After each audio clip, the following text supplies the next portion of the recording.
que un día entendí que el que estaba mal era yo. Yo era un colombiano intentando enseñarle a los gringos a hacer rock. Ella necesitaba a alguien de su confianza para que le ayudara a hacer un reality que se llama Popstars. Legal en términos de la música. Tú entregas contrato ahora. No. Y ahí se metió en un mundo que todo el mundo debería saber.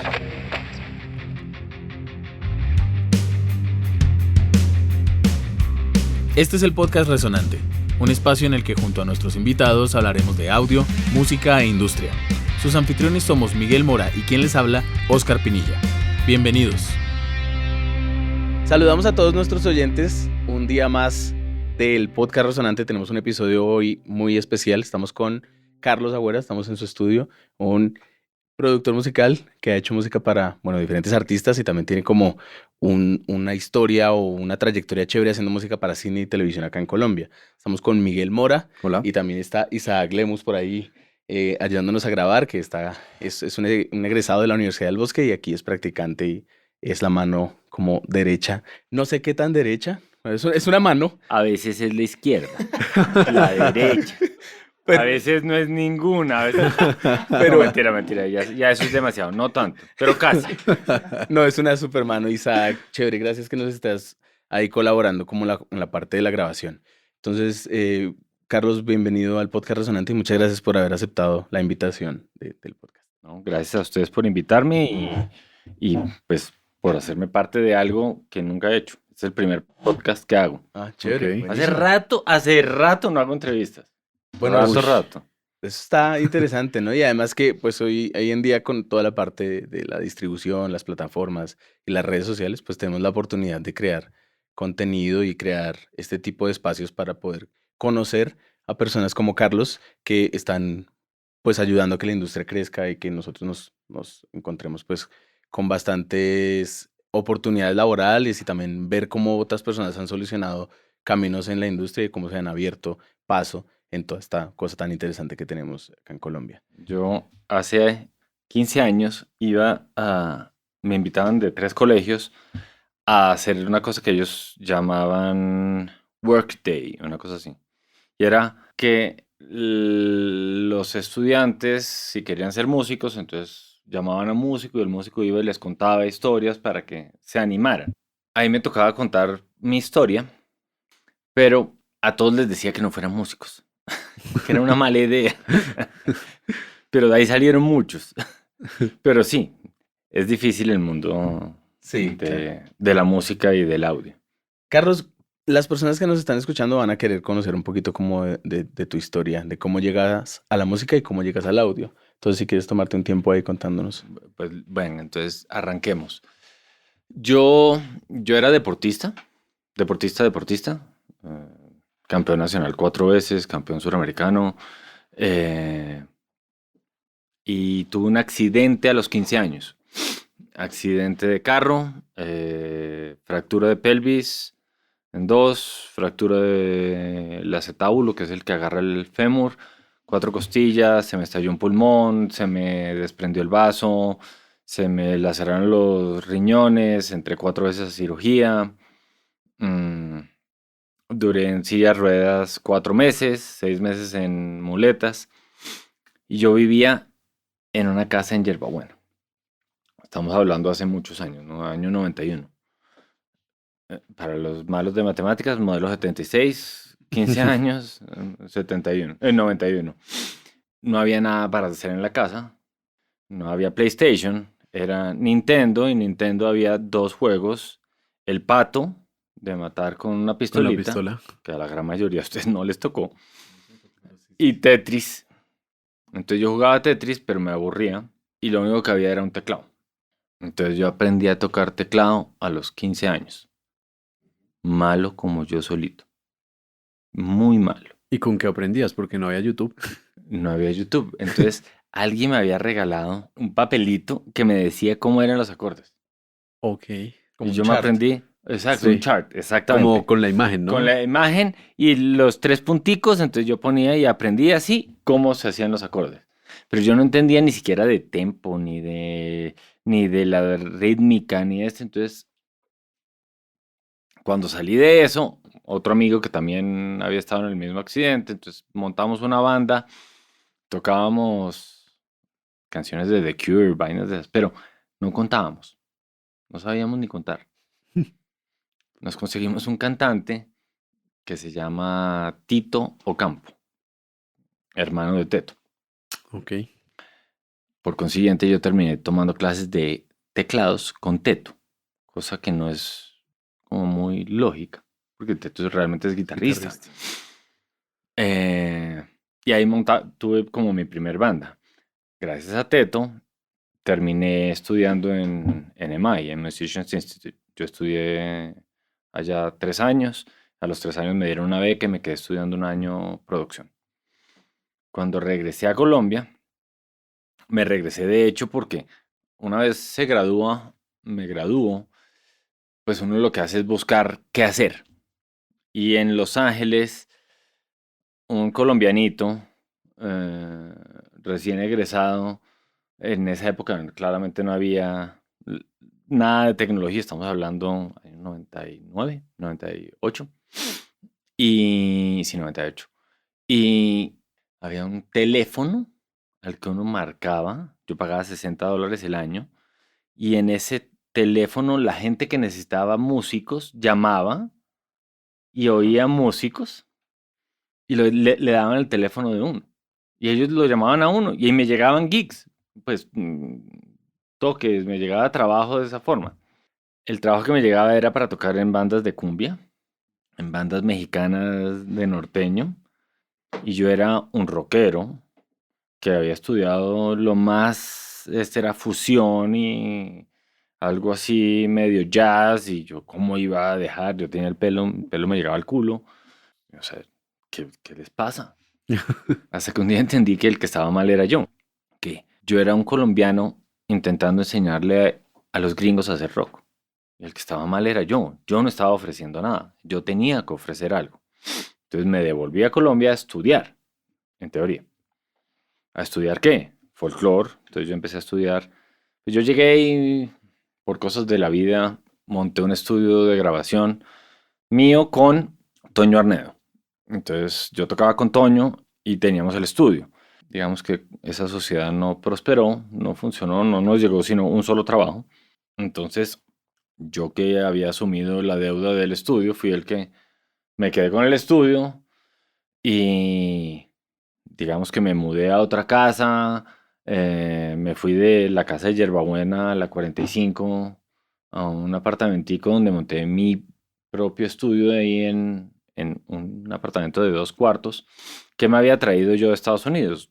Pues cuando estudié producción, yo me compré un Pro Tools, eso era un Pro Tools 3. ¿Con la Con- 001? No, papito, eso no existía, la 001. ¿Antes de la 01? Es que la 01 vino a aparecer en Pro Tools 5. No. Es que el primer Pro Tools a Colombia realmente lo traigo yo. Yo lo llevo a Audiovisión. ¿Por qué? Porque en ese apartamentico de 45 metros, yo me traje un amigo, John Cardona, guitarrista, muy buen guitarrista, pero muy buen guitarrista. Gringo, gringo, gringo, gringo. Por eso no encajó muy bien en Colombia, pero le hicimos un disco a una vieja, ya no me acuerdo cómo se llama. Eso era para una disquera que se llamaba MTM. Grabamos todas las bases en mi home studio y nos fuimos para Audiovisión. Cuando llegamos a Audiovisión a sincronizar en la NIV, pues Audiovisión era como, ¿y eso dónde lo grabaron? No, eso se grabó en mi estudio. ¿En cuál estudio? En esto que estoy trayendo. Yo llevé el computador, claramente, con mi interfaz, con los discos duros que eran unas vainas gigantes. Gigantes es, pucha, hoy no hay un Ladrillo. disco duro así de grande. Y eso eran 8 gigas. Claro, fíjate en ese entonces. Eso era una vaina, no, eso ahí cabía de todo. Mentira, eso ahí no cabía nada, pero a uno le tocaba quitar canales y hacer bounces, sub-bounces, para poder mezclar. Porque solo había 24 canales en el Pro Tools. Ok. Entonces yo llego a Audiovisión Y empezamos a trabajar con Freddy y me tocó pedirle el favor a Nicolás Uribe que me prestara un sincronizador para ponerle un SMPTE a la cinta y que la cinta sincronizara el Pro Tools. Eso fueron 2 días sincronizando. Pero al final de la historia en Audiovisión me dicen, ¿usted cómo hizo para grabar? O sea, es que yo en Audiovisión solo grabé la cítara, las tablas, las voces y ya, pero yo había grabado bajos, guitarras, bueno, baterías las grabamos en Audiovisión. Pero yo había grabado, o sea, yo llegué con una sesión de 20 canales de una vez a Audiovisión.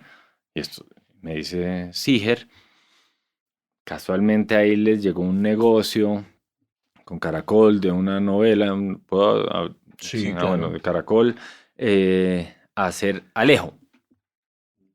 Alejo, la serie de Alejo Durán. Y para eso se necesitaban muchas canciones. Moisés Angulo, digamos que yo empecé a trabajar en Audiovisión a raíz de eso. Ahí conocí a Moisés. Cuando llegó esto, montamos un Pro Tools para Audiovisión. Yo dejé de trabajar en Audiovisión porque en el 2001, yo tenía mi estudio y empecé a hacer música por mi percusionista que era Luis Pacheco. Yo tenía una banda que se llamaba La Funkera, funk con folclore. O sea, el tema del folclore lo interioricé. Ajá. Hiciste las paces ahí con... Hice las paces, no, me volví amante del folclore. Pero Soy me refiero a ese a ese, rockero. a ese rockero, de hecho, ese rockero lo olvidé. Sí, claro. No he vuelto a hacer rock, nada. O sea, a ver, yo tocaba en Los Ángeles con un tipo que se llama Virgil Donati. Un man, huevón. Las tocadas no eran sintiendo, sino contando, porque el man toca 7 en una mano, 3 en la otra, 4 en el bombo, y uno tiene que ir pensando, porque todo era pensar y Dream Theater, y eso era como mi mundo, rock progresivo. Claramente, pues eso no pegaba con titita, cucunta, eso no cuadraba en mi ser.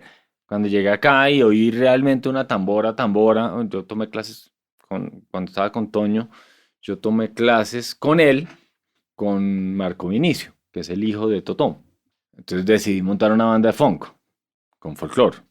Y ahí, claramente, pues ya empecé a estudiar, ya a entender qué es un chandé, un son corrido, qué es, en fin, todo el folclore nuestro, cómo se toca una cumbia y aprendí a tocar yo un alegre y tocar una tambora y un maracón. Cuando Gaira quedaba aquí era solamente un sitio así chiquito. Yo venía a tocar todos los jueves y viernes y sábados a comer y a tocar maracón y tambora y me sentaba con Gilbert y con todos los folcloristas del momento. No sé por qué llegué a lo del folclore, pero bueno. Que dijiste que devolviéndonos. habías dejado de trabajar en Audiovisión. Dejé de trabajar por mi percusionista, que salsero realmente, conguero muy bueno, Luis Pacheco.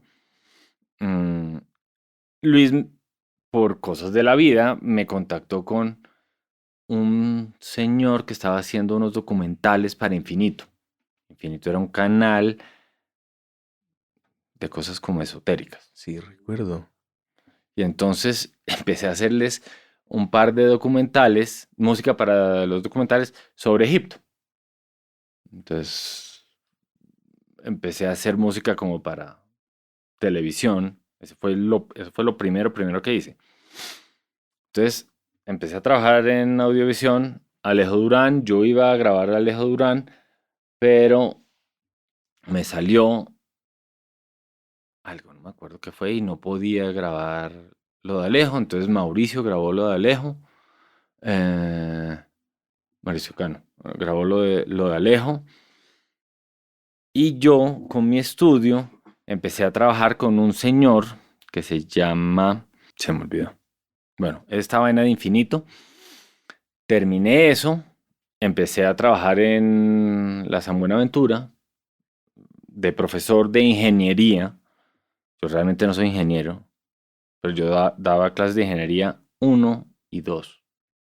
En ese momento, mis alumnos eran Kiko, Carlos Silva, Germán Tarazona, Ripe, Roballo, bueno, poca gente, así como paréntesis. En esa época, yo vengo de un colegio que la teoría es enseñar a pensar, no aprenderse las cosas de memoria. Me acuerdo que les dije un día, quiero que me hagan un resumen de cada uno de los efectos, pero según lo que ustedes entiendan que es un efecto. O sea, entonces, ¿qué es un delay? Y busquen qué es una reverberación, y busquen qué es un flanger, y qué es un phaser, y qué es un trémolo, y qué es un chorus. Quiero que lo escuchen, que busquen a ver cómo lo hacen. Tiene una semana y me entreguen en una hoja, lo que ustedes entendieron. Me entregaron trabajos, 10 hojas. Yo cogía las respuestas y en ese momento yo estaba casado con María Tatiana Duarte, pero es María Tata como artista. Y yo me sentaba y yo empezaba a leer y ella empezaba a leer otro idéntico. O sea, los manes en esa época, imagínense hoy en día con ChatGPT lo que van a hacer, pero imagínense en esa época, los huevones cogían, copiaban y pegaban. Y me acuerdo que cogía y yo repartía, los agrupé, a todos les puse de 0. Los agrupé y le entregué a cada uno. Entonces le dije, no, pero este no es el mío, le dije, fresco. Arranque a leer qué dice de ley. Y yo arrancaba a leer al tiempo. Le decía, lea usted. Y todos, claro, todo el curso era muerto de la risa. Bueno, estos manes, yo creo que conmigo no aprendieron un culo. Realmente. Pero sí, estaba en la San Buenaventura. Cuando estaba en la San Buenaventura, me llamó una amiga para que le ayudara a hacer. Ella necesitaba a alguien de su confianza para que le ayudara a hacer un reality. Se llama Popstars. Oh, claro. Entonces yo fui el director musical de Popstars. Ustedes estaban naciendo. Yo nací en el 94. Bueno, no. Usted es más viejito. No, y Oscar todavía. No, usted es más viejo, huevón, todavía. Bueno. Yo me acuerdo Yo de me acuerdo, Popstars. claro, Yo era pues, niño, claro. pero yo me acuerdo de Popstars. de haber Claro. visto Popstars, claro. Y ahí estaba. Que ahí salieron 5 peladas. Es que Escarcha se llamaba. Escarchas. Y eso lo grabaron en Audiovisión. Eso se grabó en Audiovisión. Esas canciones, uy. Yo era el productor del programa, pues productor musical, y yo era el director de la banda de Popstars. Por eso quedé conectado con Caracol y después hizo un reality que se llamó El Triángulo. ¿Dices? Sí, no me acuerdo. No, ni idea. Eso era un triángulo de amor para a las 4 de la tarde, 5, un reality. O sea, ponían ahí a 3 a que... No, un tipo a escoger 2 viejas, a una vieja de 2 tipos. Okay. Y entonces salía con uno y luego salía con el otro. Ya. Y yo hice la música de eso. Ok. Y después de eso me llamó un productor al que pues, le debo... no, mentiras, tengo que echarme un poquito más para atrás. Se me olvidó un pedacito. Iván Benavides me llamó, después de hacer lo de Infinito, me llamó porque a él lo contrataron para hacer la música de una novela.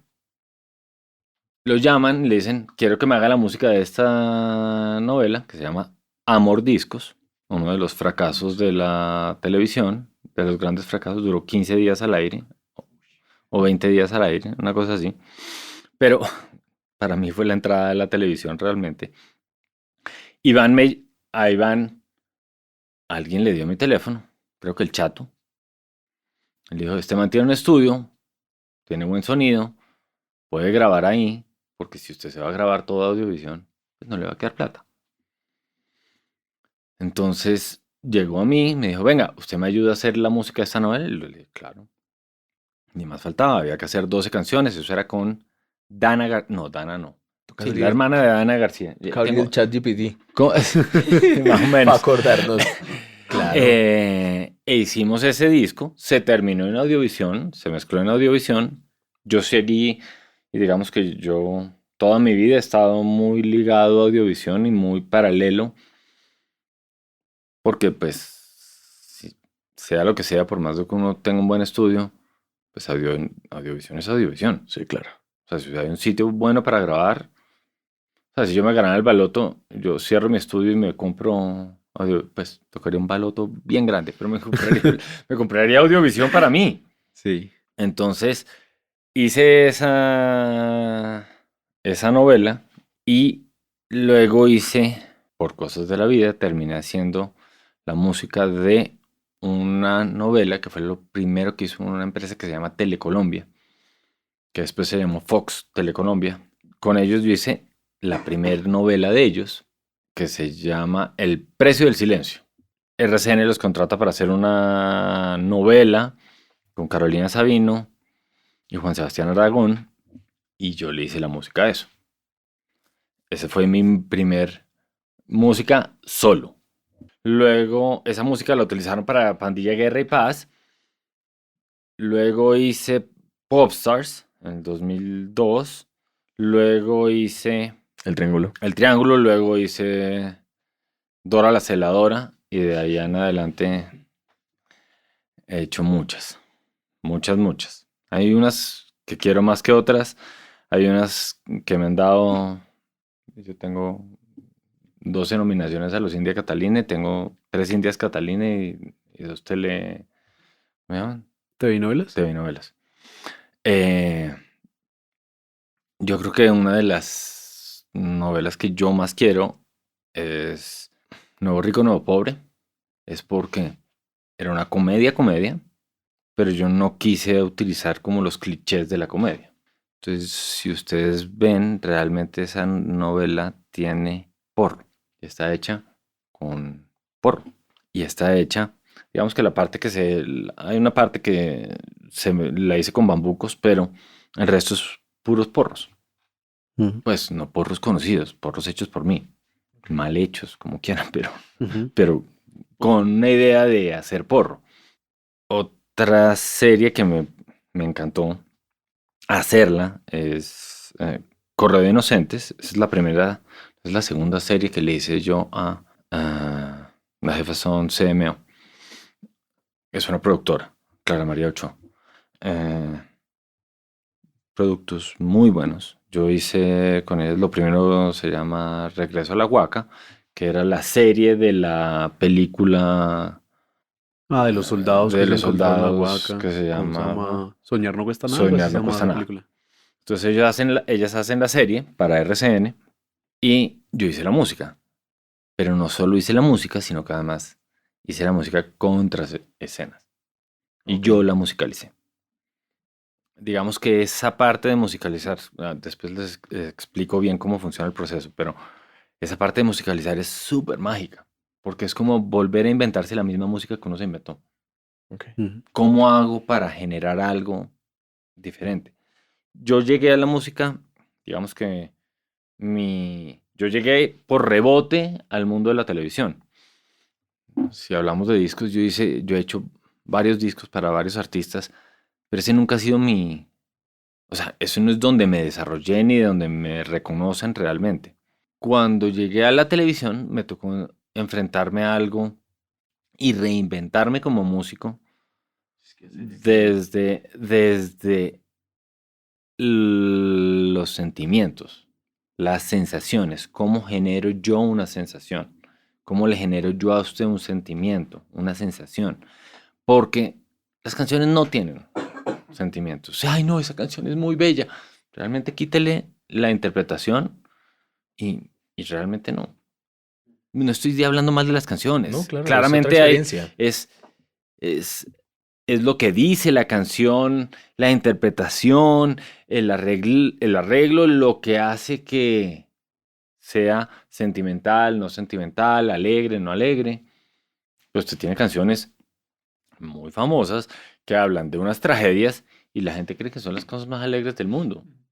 Alicia Dorada. Todo el mundo cree que es una canción de ¡ay, qué tan bonito! Ay. Es una tragedia lo que cuenta. Sí, a veces digamos que la letra no está, o sea, la música no acompaña tanto a la letra, ¿no? Es una música alegre y está contando En una cosa términos de triste. apoyar lo que está. Sí, porque no hay Exacto. una narrativa específica apoyada por la música. Y hay unos patrones de los que usted no se puede mover.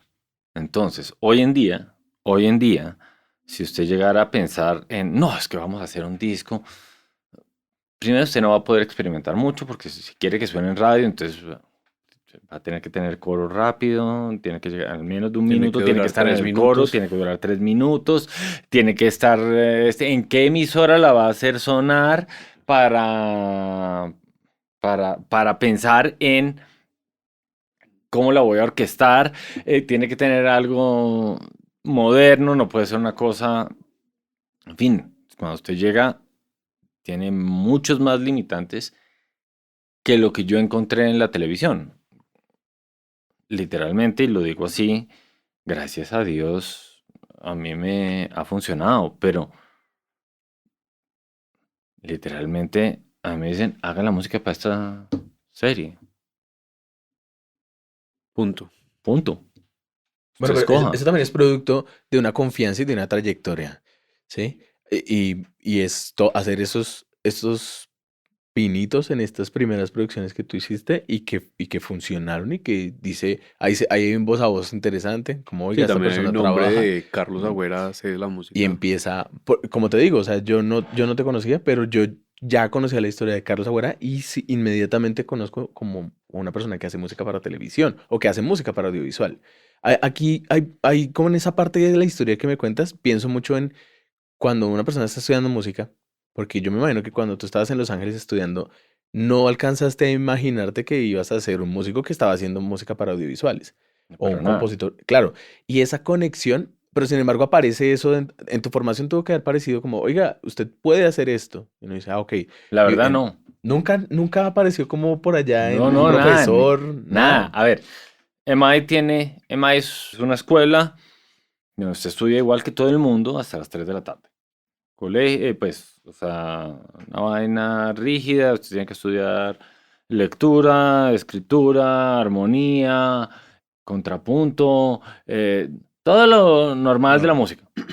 Pero a las 3 o 2 de la tarde, todos los salones se vuelven salas de ensayo.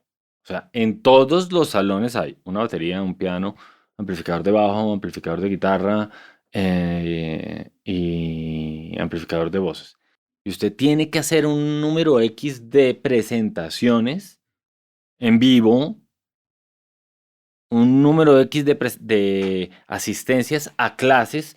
No solamente son salones de ensayo, también hay unas clases tocando. Entonces uno ve jazz contemporáneo. Y entonces usted se sienta con Scott Henderson, guitarrista genio, genio, genio, genio. Y usted se siente con el man a estudiar contemporary jazz. Y después, él en esa misma clase se van todos los alumnos y empieza a dictar clases de improvisación. En EMAI usted salía y se iba a esas clases.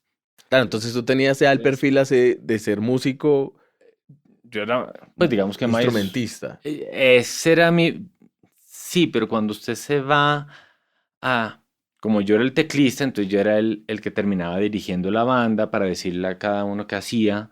Terminé en el Pro Tools de la universidad haciéndoles canciones y las basecitas para que las cantantes fueran a hacer su clase. Entonces yo las grababa y imagínense, las grabábamos a cassette. Ahí había una Tascam. Yo me terminé comprando una de esas. Carlos Silva la tiene en su estudio, creo. Yo se la regalé a Silva. Él nos la mostró, ¿te acuerdas que está ahí Es en la una entrada Tascamcita así. de cassette? La que está de la entrada. Yo se la regalé a Silva. A Silva, después de ser mi alumno, cuando me salió Popstars, yo me retiré de la universidad, yo terminé el semestre y me fui a hacer Popstars y dos personas me dijeron que si me ayudaban. Carlos Silva y Andrés. Andrés fue el que me dijo, venga, yo lo puedo ayudarle. Claro, véngase. El man llegó con Silva. Andrés nunca volvió. Y Silva me ayudó a hacer todo Popstars. Y Silva se quedó siendo mi mano derecha desde hasta el 2006, por ahí, 4 años. Pues tuvimos el estudio juntos, Sí, claro. todo. Cuando se fue a Eh, España después. él se, Ahí. él se fue a España y regresa de España teniendo el estudio conmigo. Bueno, entonces, claro, vuelves, porque mi pregunta era sobre cómo se produce esa conexión de decir, bueno, ahora tengo que tener unas herramientas de apreciación cinematográfica o de aprender a entender cuál es la narrativa de una serie, de una novela, de una película, y cómo la música, no solamente desde la parte musical de decir, bueno, esto me suena a porro o esto me suena a bambuco y voy a hacer toda la parte que ya comprendo y entiendo de ese lenguaje, de ese ritmo y de lo que somos nosotros como músicos, o bueno, como legado musical colombiano, sino también poner eso en servicio de la imagen y cómo es ese proceso. O sea, cómo lo haces tú desde el guión o desde la visualización. Entonces, no, entonces venga, que aquí hay varias formas de hacerse. Eh, ¿Qué me tocó a mí?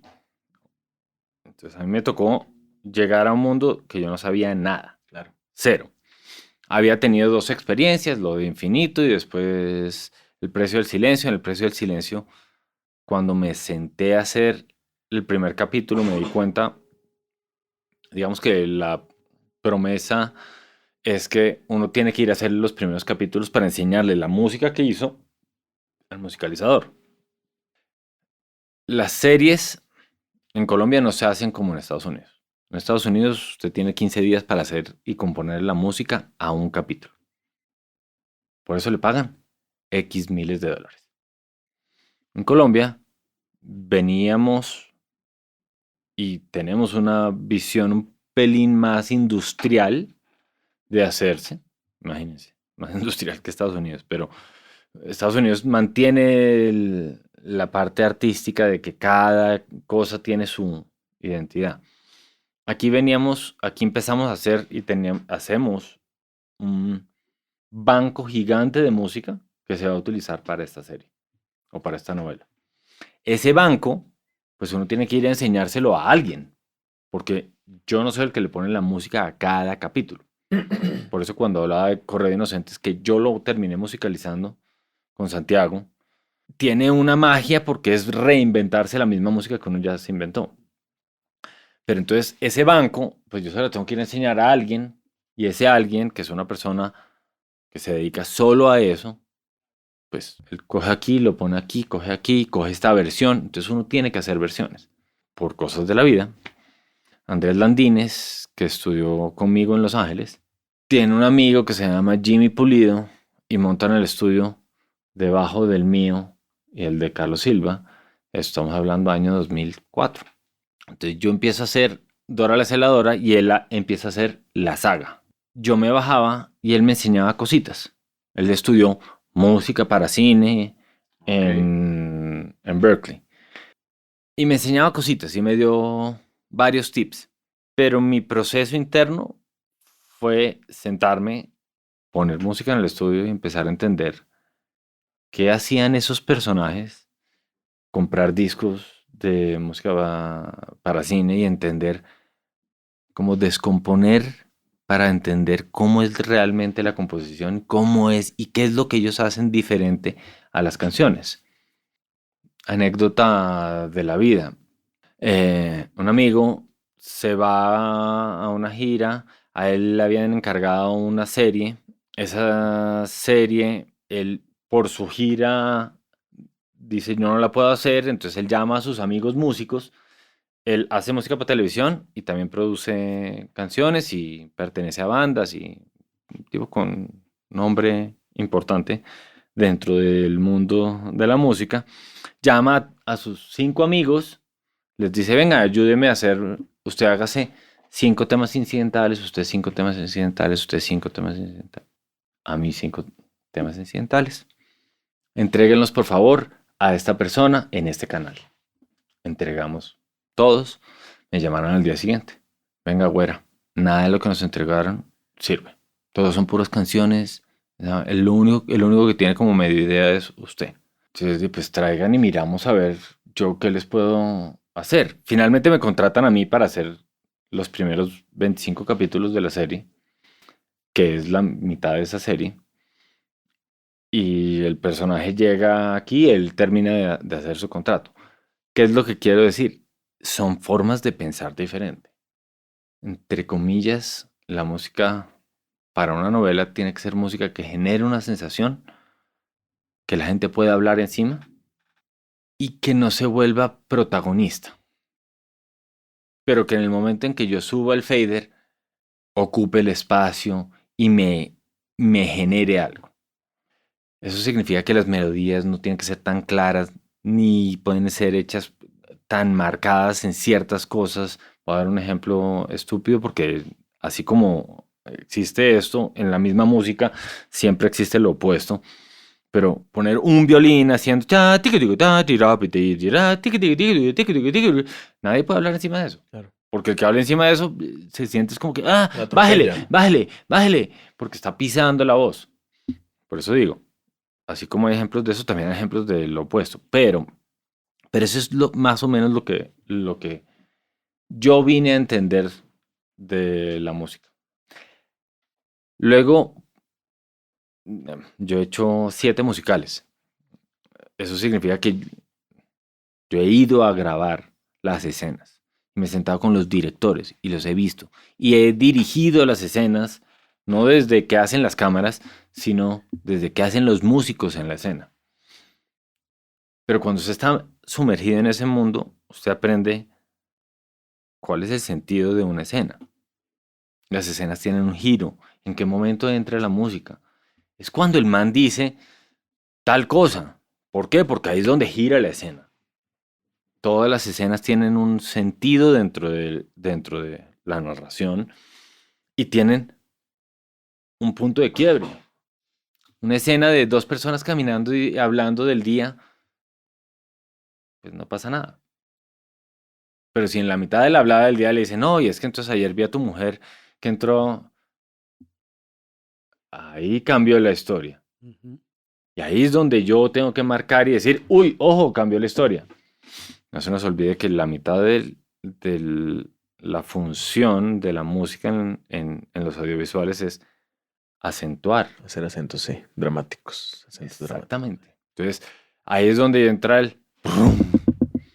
Ahora, si yo quiero ir contando, yo puedo poner ahí un hilito de música antes, suavecita, Una anticipación. una anticipación que hace que la gente empiece a decir, ay, algo va a pasar. Algo va a pasar, ok.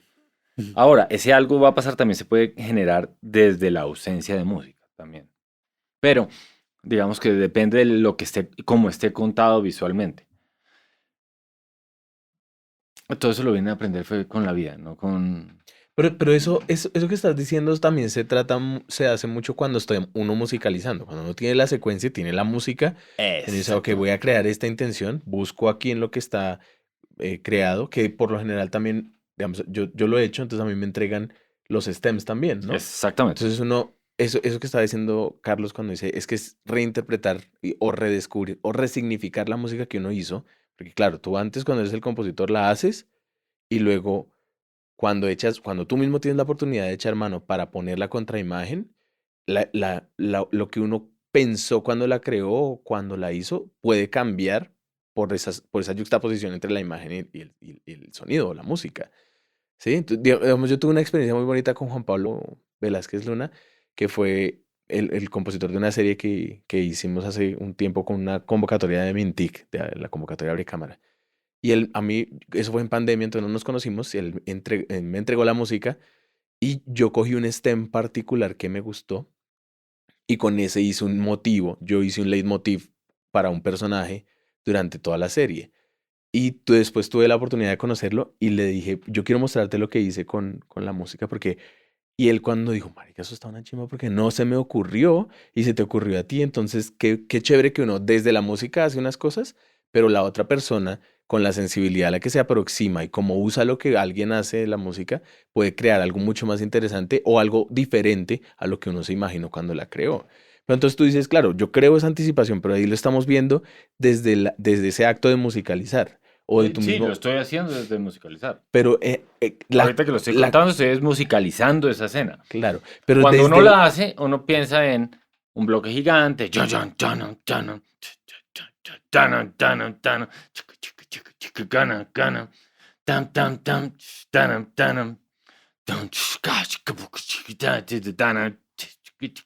estás pensando, Pero debajo de los había un... Y ese es el que voy a utilizar para que cuando ellos estén caminando y cuando el man le diga, No, ayer la vi. Param. Bana. Y el man ahí es donde uno dice, este man se acaba de dar cuenta que este es el man que se le está comiendo la esposa. Pero, y entonces, ¿vas desde el guión o vas No. desde unos capítulos? Entonces, Sí, yo tenía esa sí pregunta. y ¿Cómo sí. crea uno música para algo que no está Sí, viendo? exacto, Sí, es que es no. chévere. Entonces, usted va desde un guión. Por lo general, lo que uno hace desde el guión no sirve. Ya le explico. ¿Qué sucede? Digamos que con la vida yo vine a aprender que los colores y la actuación hacen que ciertas músicas funcionen y ciertas no. Entonces, si usted tiene una cosa súper gris, súper densa, yo no le puedo componer una cosa light. Entonces tengo que irme a cosas mucho más profundas. Y ya cuando me voy a cosas más profundas, es que aquí no tengo nada armado para medio explicárselo desde la música. Entonces, si usted tiene una cosa, entonces la gente piensa en tensión desde los dominantes o desde los disminuidos. Los disminuidos son súper tensos. Ahora, eso no se lo aguantaría una comedia. ¿Por qué? No. Porque ya es demasiado denso. Sí, no. Claramente me estoy mudando medio tono arriba, entonces más tensión, claro.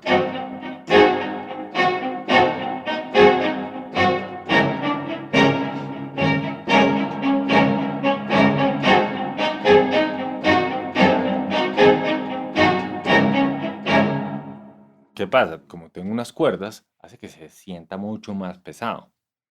Ahora.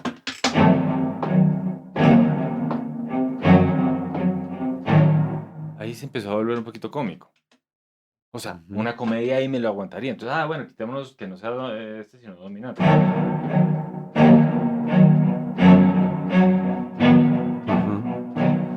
Pero no, es una comedia. Entonces, no.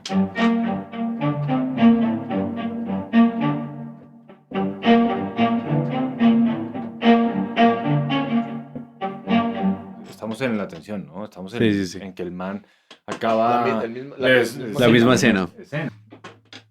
A uno lo que le toca es experimentar para entender muy bien cómo es y cómo se generan esas sensaciones y sentimientos.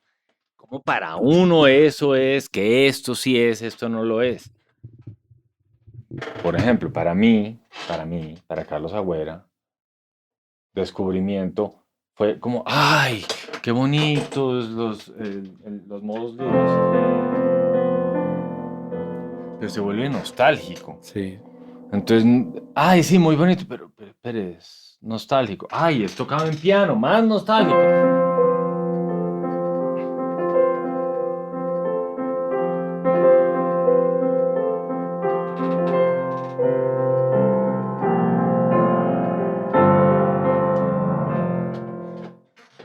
Entonces todo depende de cómo uno lo haga, pero no sé por qué llega ahí.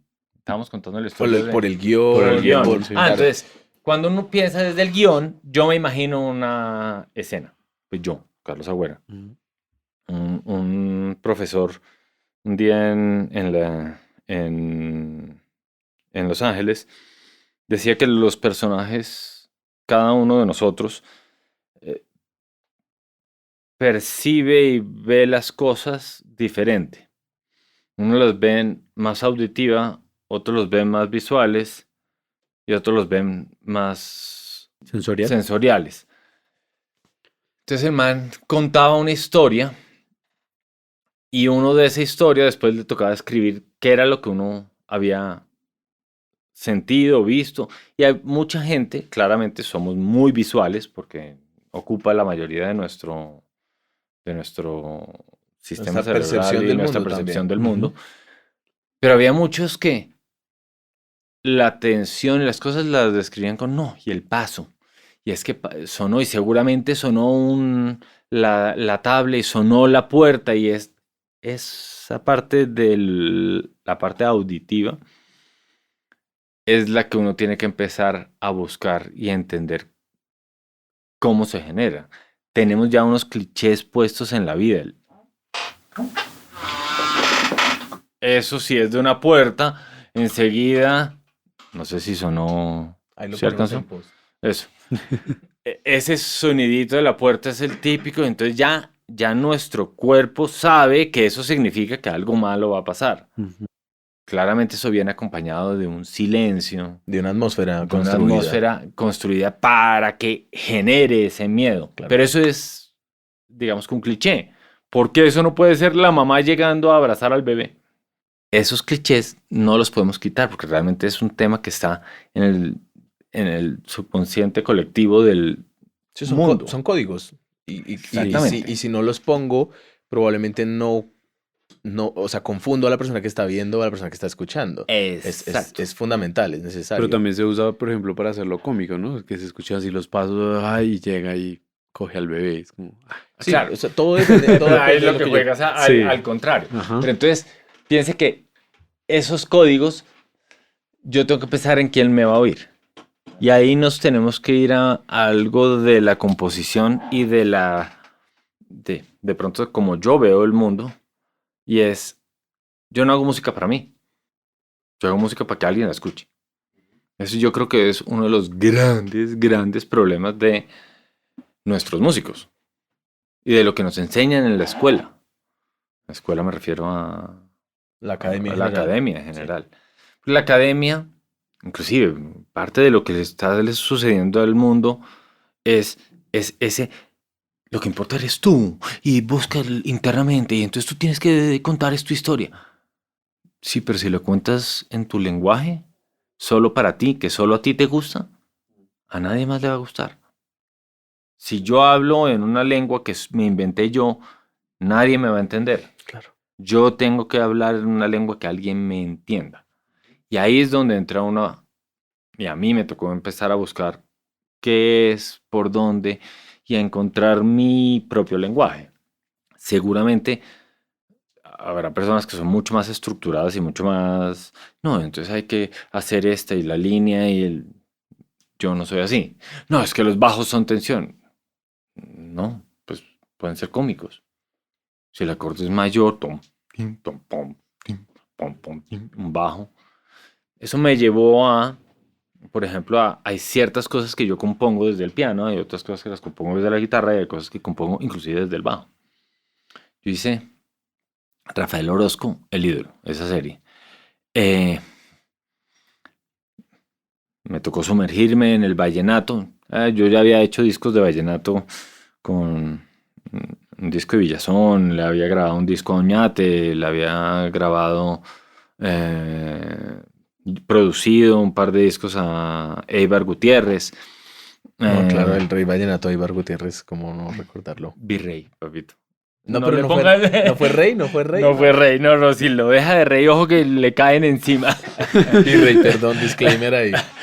Eibar Gutiérrez. Claro, me tocó sumergirme en el vallenato para hacer Orozco. Orozco, sí. Rafael Orozco en un vallenato que yo no conocía y entender cuál realmente es el aporte no de Rafael Orozco, del binomio de oro realmente al vallenato y entender que el bajo es lo más importante. O sea, el gran aporte es ese bajo de José Vázquez. Y de hecho, el alumno de José Vázquez es el Papa. Yo cuando fui a grabar esa serie, grabé con el Papa, con el mismo bajo que se grababa en esa época. Cosas del audio, es que no hay diferencia entre cómo suena este bajo, cómo suena ese. Ese es el patacabra, le dicen.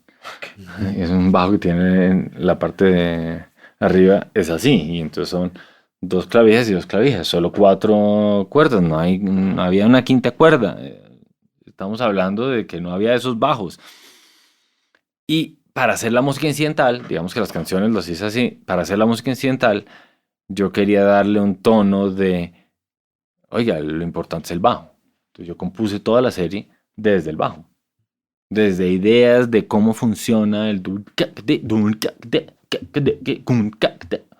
y desde ahí está compuesta toda la serie. Cuando usted compone desde el guión, está partiendo desde una imaginación. muy, muy personal de cómo van a decir, cómo van a estar vestidos, cuál va a ser el lugar, cuál va a ser el tipo de actuación. Y, para darle un ejemplo, la gran mayoría de directores le dicen a usted, no, yo no quiero que esto sea farsa. Farsa es música de payasos.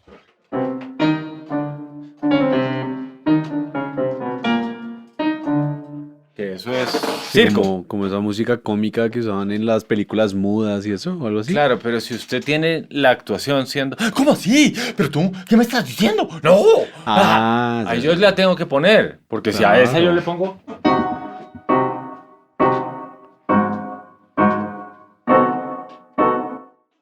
Esa mierda no funciona. No. Entonces, todo tiene un lenguaje. Así como el vallenato tiene un lenguaje, y en el vallenato hay donde usted vaya a poner una séptima mayor con novena o una treceava, esa vaina empieza a sonar como que eso no funciona. Cada cosa tiene un lenguaje. Lo mismo en la parte visual. Sí Entonces, claro, entonces mapear todas estas posibilidades de intenciones dramáticas que va a tener una serie y hacer un estudio de la música y de la estética que vas a construir para que eso o sea, detone el proceso creativo de la composición, Exactamente. ¿cierto? Ya después ahí viene un workflow donde organizo los tracks, el número de tracks que tengo que entregar, los stems. Este man es ingeniero, este man está pensando en, tengo que organizarnos. Usted lo que tiene que saber es qué tanto, si tiene un capítulo de 50 minutos en Colombia, una escena más o menos dura ¿cuánto? Minuto, 20 segundos, más o menos. Si Caracol RCN, estoy haciendo esas divisiones porque no todo el mundo funciona igual, pero Caracol RCN musicaliza en cada escena. Ok. ¿Cuántos temas necesita? 50 minutos, por lo menos 25 o 30 temas. No, necesita 50. Que no se van a utilizar completos, pero para cada escena voy a utilizar uno. Si es una serie de 60 capítulos, no haga esa multiplicación porque usted los va a repetir. Pero de esos 50 temas, yo no quiero que se repitan todos los días. Claro. Pero yo creo que los stems también ayudan mucho a oxigenar y a hacer variaciones de un mismo tema, ¿no? Claro, pero yo no le puedo entregar a usted las cosas así como lo estaba pensando. Usted estaba volviéndose ingeniero. Como No, un entonces proceso, voy a claro. hacer un proceso y entonces necesito entregar tantos stems. No. Usted le toca ir creando y decir, ok, esto es una serie donde hay más tensión que comedia. Entonces necesito hacer más temas tensos y necesito darle a ese musicalizador tantos temas, X número de temas. Esa es la parte de ingeniería. X número de temas que me sirvan para unir de aquí a acá, aquí a acá. Pero tiene que tener dónde cortar y dónde salir. Porque, digamos que cada uno tiene un lenguaje diferente, pero a unos les gusta que las canciones terminen y a otros les bajan el volumen. Si usted me pregunta a mí, bajar el volumen es como lo peor que puede haber pasado en la historia. O sea, se nota que eso fue mal hecho, que no fue hecho ahí directamente, que no le pusieron cariño. Pero hay personas que hacen eso. Hay escenas que aguantan que les baje. Por otro lado, cuando usted habla con los directores, ellos piensan desde golpes dramáticos nada más, solo golpes. Entonces ellos están, no, y hace el chiste, y entonces ahí ponemos música de chiste. Y en la misma escena, no, y entonces ahí viene la parte dramática, y entonces la parte dramática. Y no, y después al final es un chiste. Y si yo hago eso, se vuelve una colcha de retazos. Ujú. Y el mundo de hoy no se hace con colcha de retazos. El mundo de hoy se hace, pues, digamos que la televisión del mundo hoy en día es hecha como si fuera cine. Sí. Entonces, pucha, no puedo ponerme a hacer payasadas, al menos que sea una cosa que parta desde la farsa. Entonces, mi visión sobre cómo hacer música para televisión y cine viene desde cuál es el concepto que voy a utilizar. Que ese concepto tiene que estar ligado a la parte visual. Entonces, yo no puedo desligarme de la parte visual. Cuando me voy al guión, a componer desde el guión, me desconecté de la parte visual. Sí, ahí está la historia. Ah, eso es una historia de amor. Sí, pero si la forma de contarla de este man es no desde la farsa, sino desde el terror, pues yo tengo que estar pensando es como desde el terror. Sí, tengo que tener los temas de amor, pero esos temas de amor claramente pues en esa historia de terror no van a ser igual que los de la farsa. Que los de la farsa tendrán que ser ultra amor, ultra, ay, ay, te vi, ay, casi que hacen chiste Súper dramático. de lo clichésudos que son. Entonces, terminé metido en el mundo de la televisión, como se habrán dado cuenta. Y desde ahí, en algún momento en mi vida, yo empecé a pedir y a buscar hacer cine. Porque cuando uno hace esos bloques gigantes de música y solo musicaliza los 10 primeros, a veces uno solito se da palo de, oye, yo quisiera estar metido en la otra parte de crear cada escena porque pues yo me imagino una cosa y este man musicalizador fue y puso, le encantó un tema, como este, le encantó un solo tema y solo utilizó el berraco tema.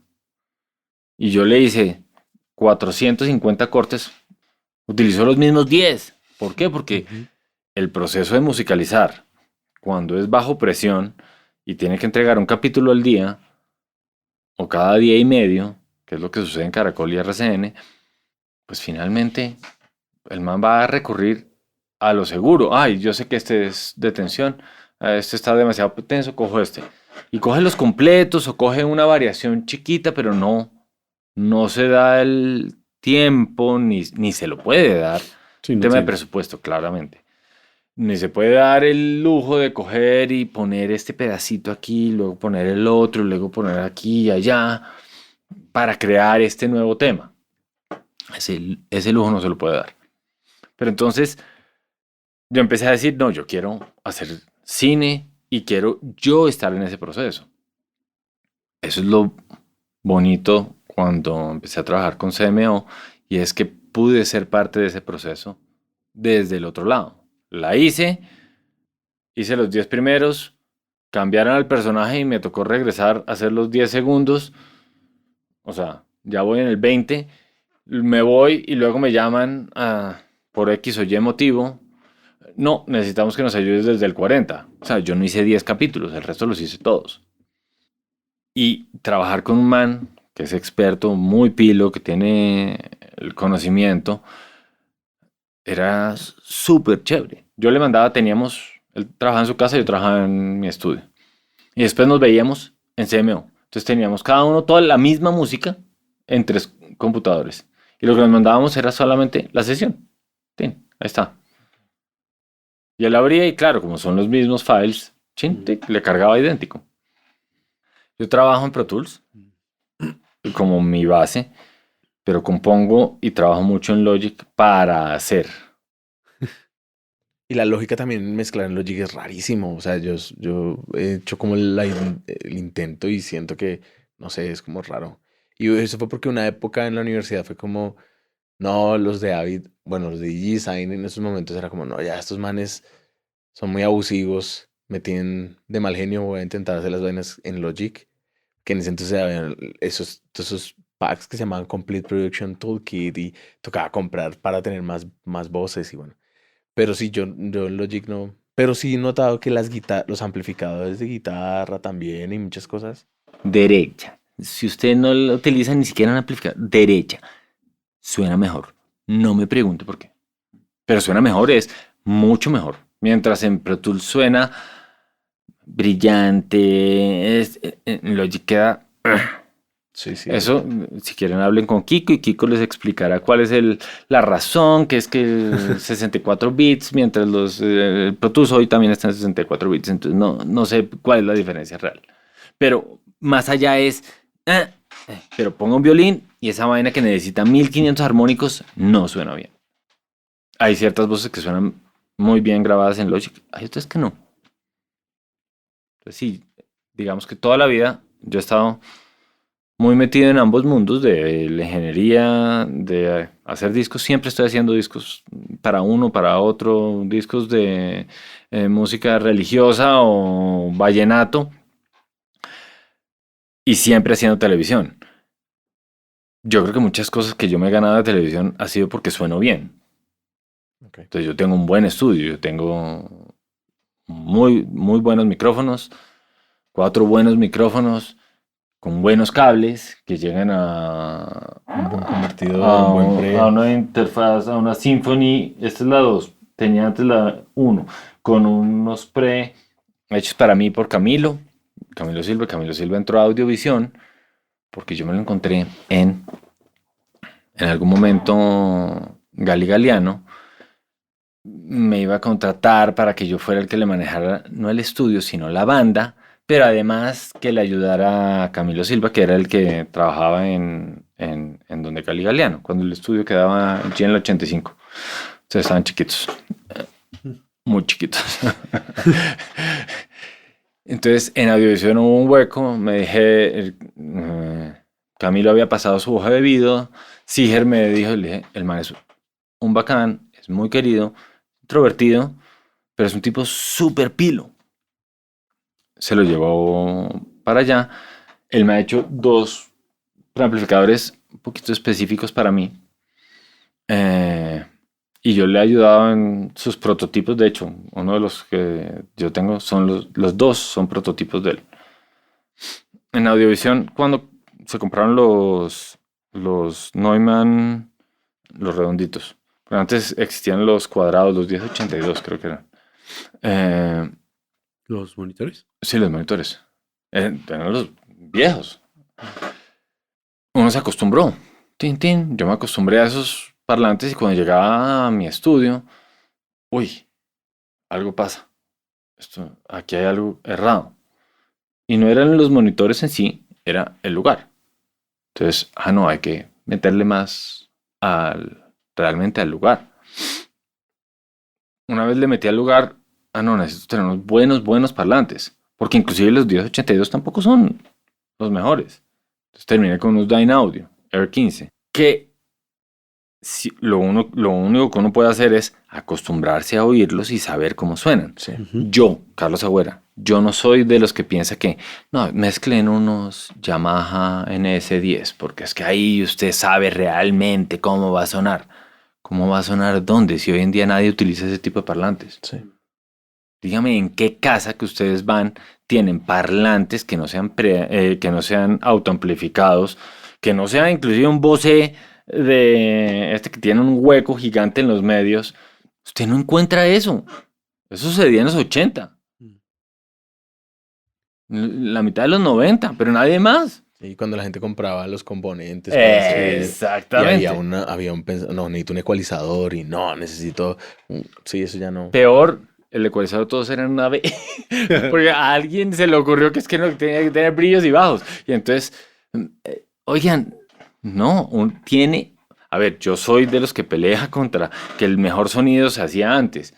No, estamos de acuerdo con que había unos ingenieros increíbles que les debemos todo. Que pasar a través de la NIF es un sueño de lo calientico que suena. Suena divino. Pero yo entro a un sistema digital y hoy la música es digital.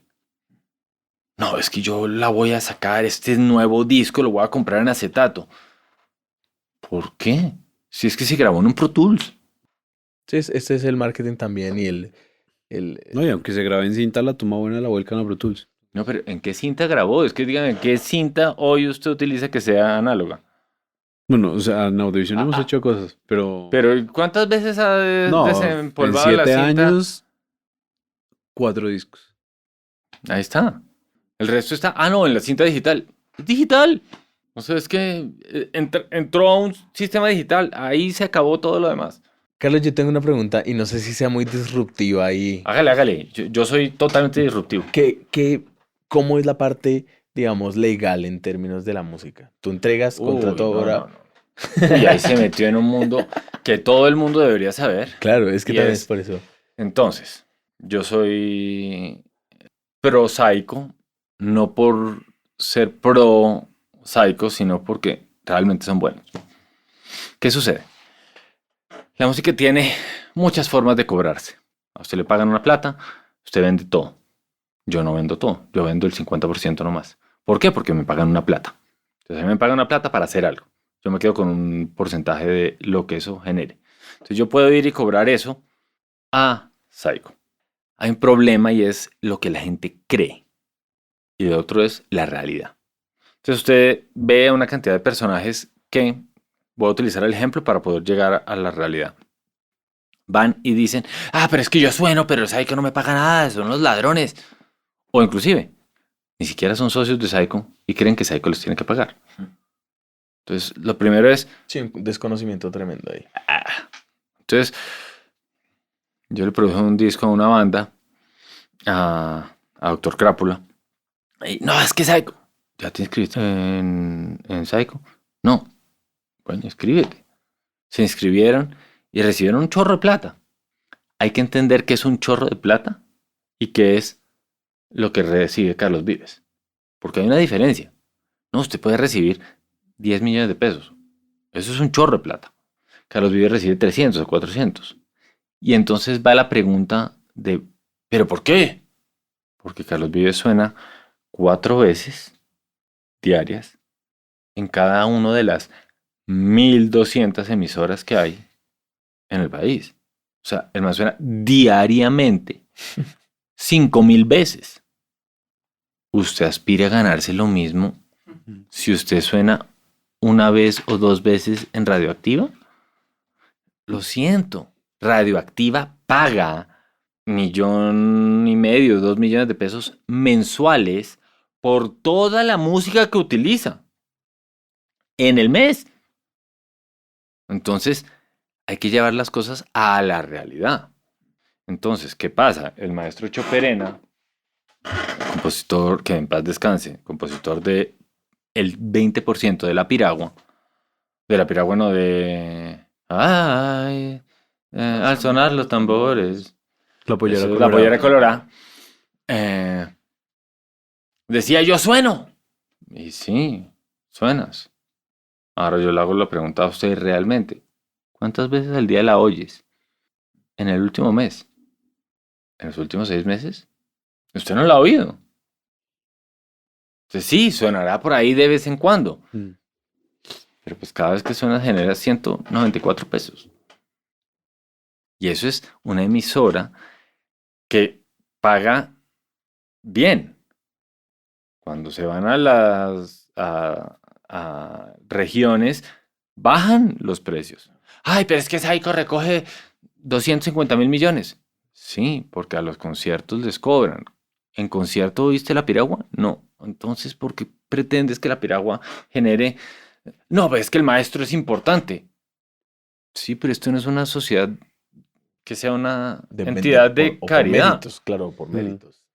Es un tema de generas, te distribuyo. Claramente hay unos personajes que creen que lo que pasa es que se roban 1.500 millones al año. 1.500 no, 1 billón, y que es que las típicas cosas que suceden en nuestros países, que creemos que las cosas son como en Estados Unidos y pues realmente no. Entonces, uno tiene que quedarse con los derechos. Luego entran los derechos digitales, que dependen de esos derechos originales que firmamos el canal y yo, la productora y yo. Entonces, estos derechos digitales van y se cobran a través de un OneRPM o de cualquier distribuidora digital. Quédense con todos los derechos que puedan. Pero hay que ser conscientes que si alguien me paga por algo, pues yo le tengo que vender algo. Yo no le puedo vender y pretender que no, yo te vendo la sincronización de una sola vez. Hace este año, yo no me acuerdo cuál serie iba a salir, y Caracol había comprado los derechos para utilizar el cabezote con una canción de un artista, y eso se cumplía en los años, y al cumplirse los años, pues ya no lo podía usar. Entonces les tocó llamarme y decir, oiga, voy a utilizar tal canción suya para eso. Sí, claro, dale. Porque no puedo hacer nada. Primero es tuya. ¿Cómo funcionan los derechos en las ventas de televisión? Aquí y en la gran mayoría del mundo. Es yo te vendo el 100% para que tú tengas el manejo. Y tú me dejas cobrar a mí el 50% de lo que yo componga y de lo que eso genere para las sociedades de gestión colectiva. Ok. O sea, ellos tienen los derechos, ellos pueden reusar la música. Todas las veces que quieran. Y yo no puedo decirles nada. Por eso les tengo que ceder el 100%. Usted se imagina a Caracol llamando a Carlos Agüera a pedirle permiso para poder Hacer una hacer sincronización. una sincronización o pasar un comercial. No, es que sería absurdo. Hay músicos que creen que así debe ser. Que Pero- tienen esa idea de que es lo mío. Venga, yo compuse para una vaina, eso no es mío. Yo se lo compuse a ellos. Ahora, como ellos no me dieron ningún parámetro para componer, yo tengo una parte de la que soy dueño. Es que no me dan ningún parámetro. Ay, sí, te entregué el video. ¿De qué me sirve el video? Tú me dijiste que lo querías así, que querías esto, que querías que fuera con una serie de más tensión, querías que el concepto fuera con baterías electrónicas o baterías acústicas, querías que fueran bajos de verdad o bajos electrónicos. No me dijiste nada. Entonces, yo tengo una parte creativa importante. Por eso me quedo con el 50%. Pero ustedes compraron algo. Está el 50% suyo. Así funciona aquí y en la Conchinchina. Ok. Pues, Claro, porque uno pensaría que uno cede los derechos, pero también cede todo el tipo de posibles, bueno, digamos, de dinero que produzca como entonces, regalías. ojo con eso. En Colombia se permiten las dos cosas. Si usted va a la ley 44 del 90 y pico y la 23 del 82, que son las leyes que rigen en Colombia sobre derechos de autor, puedo estar mal en los números de las leyes. Eso es lo que me llega a la cabeza. Hace rato no estoy metido manejando el tema de lleno. Yo fui representante de los músicos de televisión antes ahí con mucho tiempo. Me perdí. Si no consulta la ley, La ley le da las dos posibilidades: vender el 100% Ujú. o quedarse con todo, o negociar. Porque son solo dos opciones. Yo hablé de tres, porque es que vender puede ser el 100 o parcial. Y quedarme con todo, solo hay una opción. Ujú. Entonces, si es quedarme con todo, yo le tengo que vender una sincronización específica. Caso del Cabezote del que hablo. Cabezote es el opening, la música del opening. Entonces, esa banda dijo, listo, dame tanta plata y lo puedes utilizar por 3 años. Pero los derechos son míos. Todo lo que genere es mío. Ahora, de la otra forma es, yo te vendo, tú eres dueño de los derechos, te puedes quedar con el 100% o me dejas cobrar una parte sobre lo que se genere de regalías. Eso entra en negociación y eso está planteado en la ley de esa forma. Una vez yo me quede con un 1% o el 100%, yo me puedo quedar con el 100%, pero ellos tener el manejo de la obra, que es importante. Ellos lo pueden sincronizar sin pagarme, me pueden hacer esto. Pero lo que genere en comunicación pública, lo puedes cobrar. Aleluya, me quedé con el 100% de esa obra, de lo que genere. Pero ellos pueden usarla cuantas veces quieran. Y como la quieran usar y como quieran, a quien quieran llamar. Y si alguien la quiere. A mí me pasó, yo hice Nuevo Rico, Nuevo Pobre. Y en México utilizaron toda mi música y cambiaron el cabezote. El cabezote lo cantó otra persona y lo volvieron norteño y lo volvieron otra cosa. Pero la canción era mía. Y yo seguía recibiendo las regalías sobre esa canción porque yo sigo siendo el compositor. Entonces, esa es como la realidad del tema de los derechos. Bueno, chévere, es que es muy importante porque no todo el mundo Claro. piensa en eso. Yo Entonces, creo sí, los derechos es un tema que deberían enseñarle a todos. Sí. Hay cosas que generan derechos y hay cosas que no generan derechos. Los ingenieros, por ejemplo, creen que deben tener derechos porque aportan. Lo que pasa es que en la parte creativa no están. No es lo mismo el ingeniero a un guitarrista. Esa es una discusión compleja que he tenido yo con ingenieros y yo soy músico, ingeniero, hago todo. Entonces yo entiendo donde dice el ingeniero, huevón, pero es que yo escogí el micrófono. Sí, pero tú no lo interpretaste, tú no cogiste y Philip Glass, que es un compositor de música para cine, es pianista. Las primeras películas que hizo, el man no tocaba nada. Y después todas sus películas son hechas casi que desde el piano. Porque el man dice, es que hermano, si yo dejo que alguien interprete, cambia todo el sentido. Y por eso él toca el piano, para que quede como él quiere la interpretación. Claro. Sí, ahí hay una discusión interesante sobre el Claro. aporte. Nada más por el hecho de, así sea la misma música, pero por el hecho de cómo yo la toco y cómo la interpreto. Exacto. Y ahí estoy creando una cosa. Yo también he visto que los ingenieros, bueno, en esa época que no, digamos, se hacían era como coproductores de alguna forma, ¿no? Entonces, como, bueno, mira, yo no te voy a cobrar este trabajo de ingeniería o no te voy a cobrar tanto, voy a bajar mi rate, mi tarifa, lo que sea.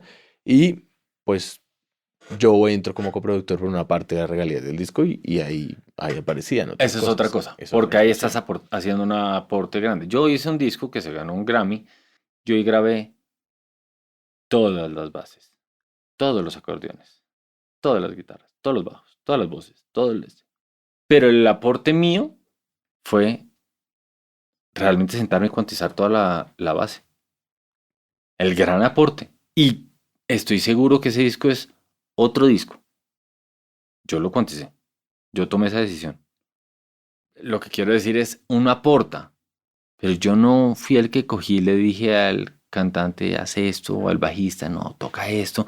Y él, eh, especialmente en las músicas que no son escritas, sí hay mucho de aporte del músico haciéndolo. Yo intento poner cosas reales en todas mis producciones. Intento, si puedo, llamar a más músicos. Todo depende del presupuesto, claramente.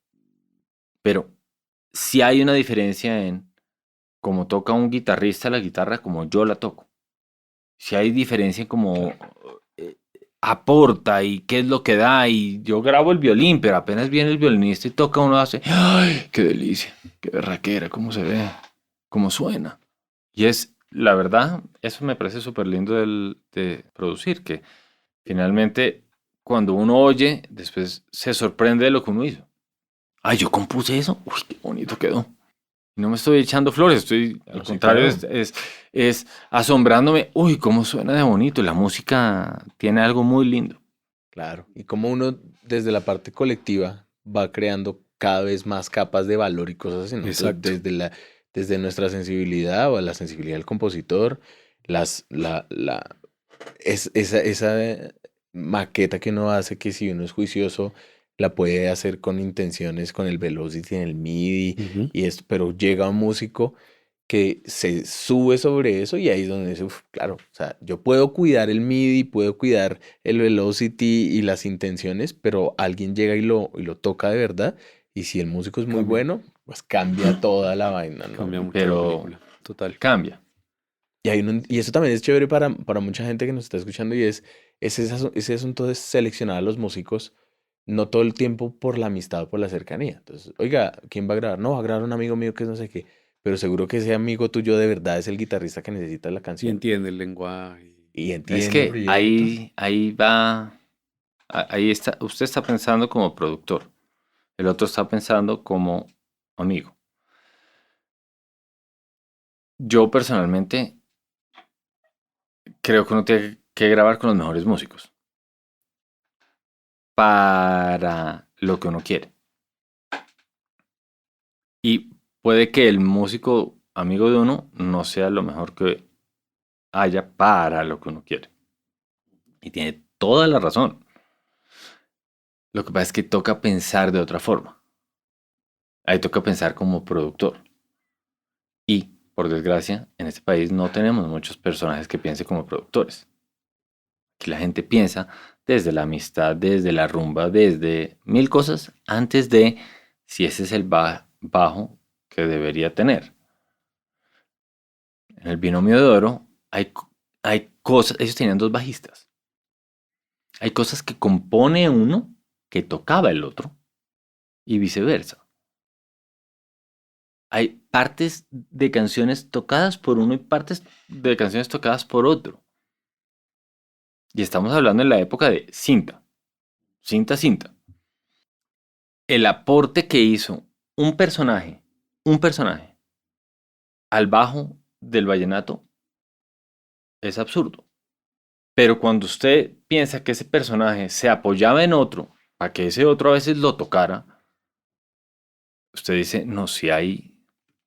El dedo suena diferente. A ver, antes de Isaac, yo tenía otra mano derecha. Yo necesito manos derechas y izquierdas porque soy un poquito desbaratado en muchas cosas. El guitarrista.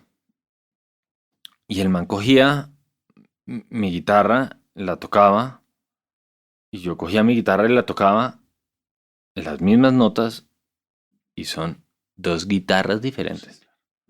Es más, mi mujer, que no es músico, vende seguros, pues trabaja en el mundo de los seguros, tampoco vende seguros, trabaja en el mundo de los seguros, me decía, es impresionante. O sea, es que es impresionante porque este man le suena totalmente diferente. Y el man cogía la guitarra, la otra guitarra, la de nylon, y le hacía run, y ese run sonaba flamenco. Y yo hago run y no suena flamenco. Y yo cojo la guitarra y suena poperita. Al otro man le suena flamenco. Y pongo la guitarra un vallenato y es que le suena con mierda de vaca. En serio, sí, así, con sabor a tierra. Entonces, si usted va a grabar un disco de vallenatos, pues bueno, llame al que sabe de vallenato, no a su amigo, porque es que, ay, sí, le voy a hacer el y ahí ya no supo a nada. Claro. Entonces yo sé que hablo mucho. No, está buenísimo. El día que quieran, retomamos. Carlos, hermano, muchísimas gracias por recibirnos hoy en tu estudio y compartir todas estas cosas que nos has contado, no solamente como digamos, el trasegar de tu carrera, sino todas estas cosas que no se ven sino en la vida real, en el trabajar y en el emprender proyectos y terminarlos, ¿no? O sea, iniciar un proyecto y terminarlo, y de ahí se aprendió un montón. Estoy muy contento de saber que Isa está acá, está aprendiendo. Isabel. Isabel. Isaac. Es que hay una pelada que se llamaba Isabela y también le decíamos Isa. Entonces, está en la mente de alguien. Isaac. Yo le decía en su sustentación que me había sorprendido por unas cosas, y era yo sentía eso, se nota que ya está teniendo un contacto con un mundo real, y ya en el mundo real el aprendizaje cambia un montón. Y eso lo dijiste tú en el episodio que hicimos, en el episodio de presentación con Miguel. Y decimos, claro, yo a veces siento que la universidad fue como, ok, sí, estuvo bien, pero cuando uno sale uno dice, uy, hay cosas que son muy diferentes y cosas que tengo que saber ya, y uno como que se preocupa un montón. Entonces me alegra mucho que Isaac, alias Isabel, esté acá compartiendo con Carlos y compartiendo pues con gente haciendo proyectos increíbles. Aquí bienvenidos todos, el día que quieran para hablar y el día que quieran para trabajar también bienvenidos. Carlos, para las personas que nos están escuchando que te quieren contactar a través de redes sociales o de pronto encontrar una página web con tu trabajo, tus servicios, ¿cómo se contactan contigo? Entonces, mi página web, espere si la consulto para ver cómo es que se llama. Sí, agüeramusic.com, ahí es la página. Mi Instagram, agüeramusic también. @agüeramusic en Instagram. Pueden seguir a Miguel Mora en Miguel Moraba.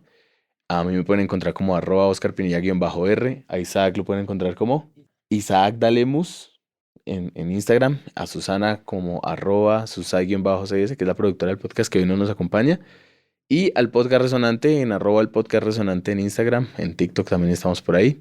Y nada, queremos agradecer especialmente a la Universitaria Agustiniana por apoyar la grabación de este episodio. Y ya, pues dejamos ahí con la música de cierre. Hasta luego. Chau, chau. Chau, chau.